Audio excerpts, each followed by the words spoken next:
Halo sahabat semua, terima kasih sudah mengklik video ini. Kembali lagi bersama saya, sahabat semesta. Dan pada kesempatan kali ini, saya bercerita di outdoor luar ruangan, yang tepatnya di daerah pinggiran hutan perkebunan. Kali ini memang belum memasuki malam hari, ya bisa dibilang ini masih senja ya, mau mendekati malam. Nah, pada kesempatan kali ini, saya akan menceritakan salah seorang anak indigo yang diganggu oleh sosok penghuni hutan pinus yang ada di Jawa Barat. Dan langsung saja kita masuk ke ceritanya. Pada suatu hari, si Doni ini diajaklah berlibur ke daerah Jawa Barat, di mana tempat itu tempat kakaknya kuliah. Dan kakaknya ini itu ternyata melakukan wisuda di kampusnya. Dan di hari bahagia kakaknya ini, dia menyuruh kedua orang tuanya untuk datang di acara wisudanya.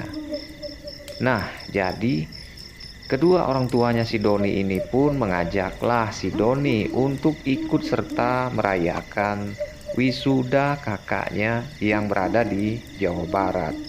Nah, jadi di sini dari keluarganya si Doni ini memesanlah tiket. Dan pada waktu itu dia bukan langsung berangkat, melainkan mencari jadwal di mana pas orang tuanya si Doni ini pas libur kerja. Dan waktu libur itu diambillah orang tuanya itu selama 4 hari. Dan akhirnya singkat cerita Doni dan kedua orang tuanya pun terbanglah ke Jawa Barat menggunakan pesawat terbang. Dan setelah sampai di tempat kakaknya ini, yaitu kos-kosan yang disiapkan oleh tuan rumah yang pemilik kosnya ini, itu mereka diberikan tempat untuk menginap ini secara gratis, tidak dipungut biaya karena di sini bapak kosnya ini juga sudah kenal dekat dengan si kakaknya si Doni ini. Jadi mereka tidak perlu lagi mencari penginapan di daerah Jawa Barat tersebut. Nah, pada waktu itu sampailah di kos-kosannya kakaknya si Doni ini. Dan ibu dari si Doni ini itu langsunglah menuju ke kamarnya. Ya memang tempat ini lumayan luas lah. Ada beberapa kamar yang sudah disediakan untuk keluarganya si Doni ini. Dan karena besok ini mau mengadakan acara wisuda kakaknya, lalu mereka ini pun beristirahatlah di kos-kosannya kakaknya si Doni ini. Lalu besok pagi pun pagi-pagi mereka harus sudah pergi ke tempat wisudanya kakaknya si Doni ini. Dan setelah sampai di tempat wisudanya, acara pun berjalan dengan lancar. Dan wisuda ini pun selesainya itu pukul 1 siang. Setelah selesai acara wisuda, kakaknya si Doni ini mengajaklah kedua orang tuanya dan si Doni ini untuk jalan-jalan ke salah satu wisata yang berada di daerah Jawa Barat. Sampailah mereka ke tempat wisata yang ada di Jawa Barat ini. Dan setelah mereka bersenang-senang merayakan hari kelulusannya kakaknya si Doni ini, lalu mereka pun pulanglah kembali ke kos-kosan atau ke penginapan tempat mereka menginap ini. Nah, dan keesokan harinya kakaknya Doni ini mengajak keluarganya ini untuk berwisata ke daerah hutan pinus yang ada di daerah Jawa Barat juga. Nah, di sini mereka pun pergi ke taman wisata itu, ya kita sebut saja nama tempat taman wisata itu Hutan Pinus. Hutan pinus ini terkenal dengan keasliannya dan tempat ini juga bisa dibilang tempat yang masih asri, yang masih alami. Ya, selain di situ ada outbound dan macam-macam di sana hiburan tempat untuk menenangkan pikiran. Dan asli di sana kata si Doni ini tempatnya memang sangat nyaman. Namun di sini Doni malah tidak merasa bersemangat.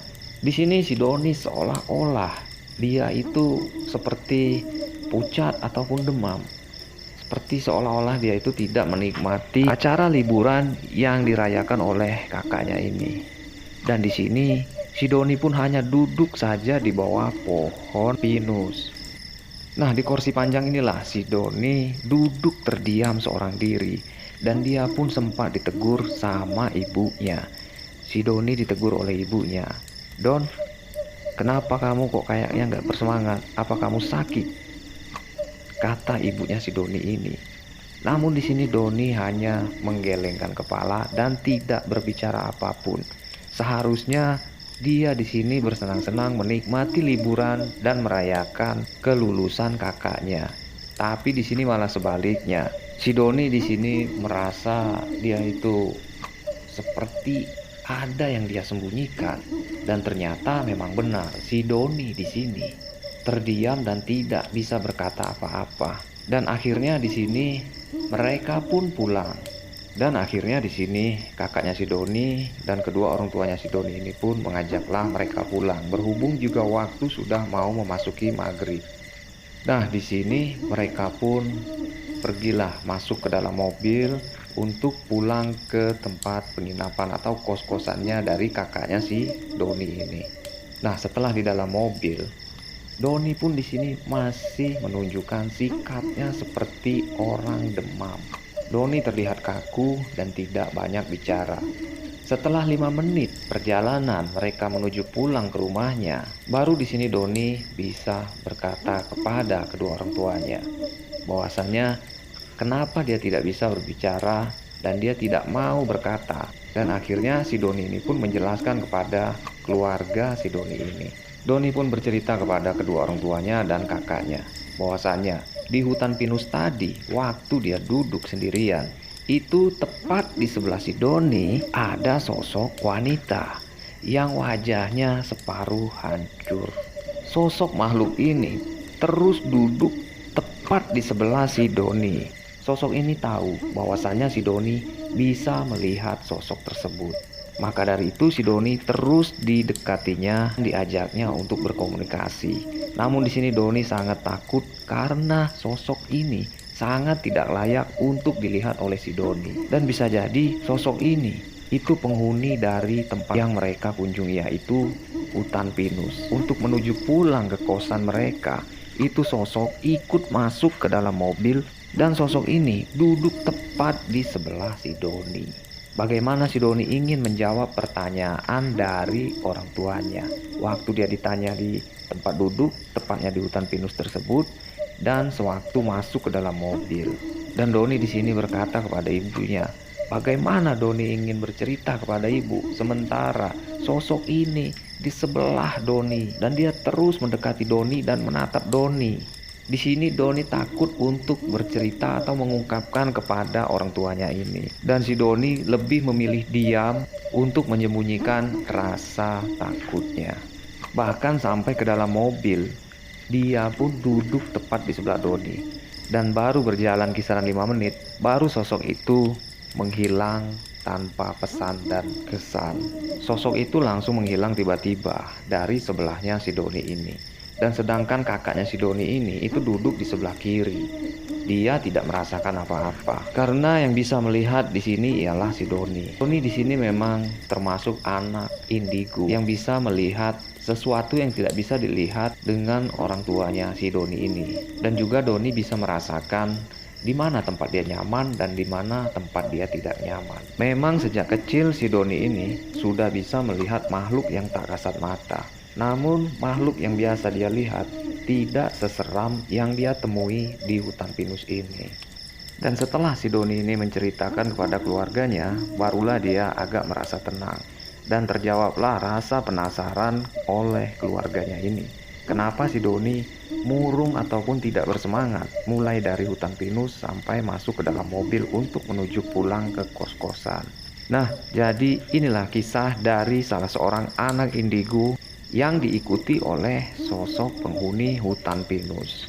Dan dari cerita si Doni ini, semoga kita bisa mengambil hikmah dan pelajaran dari kejadian yang dia alami. Dan pelajaran yang bisa kita ambil di sini ialah apabila kita masuk ke daerah ataupun tempat yang belum pernah kita kunjungi, apalagi tempat itu sesuatu tempat yang banyak penghuninya, dan bisa juga dibilang tempat yang banyak menyimpan rahasia misteri. Nah, sebelum kita masuk ke area tersebut, haruslah kita memberi salam ataupun meminta izin dan memohon perlindungan yang terutama kepada Tuhan Yang Maha Esa. Dan di sini berhubung hari pun sudah mulai malam dan nyamuk pun mulai banyak menggigitin saya, jadi saya pun mohon undur diri dan sampai berjumpa kembali di cerita selanjutnya, tentunya di Sahabat Semesta.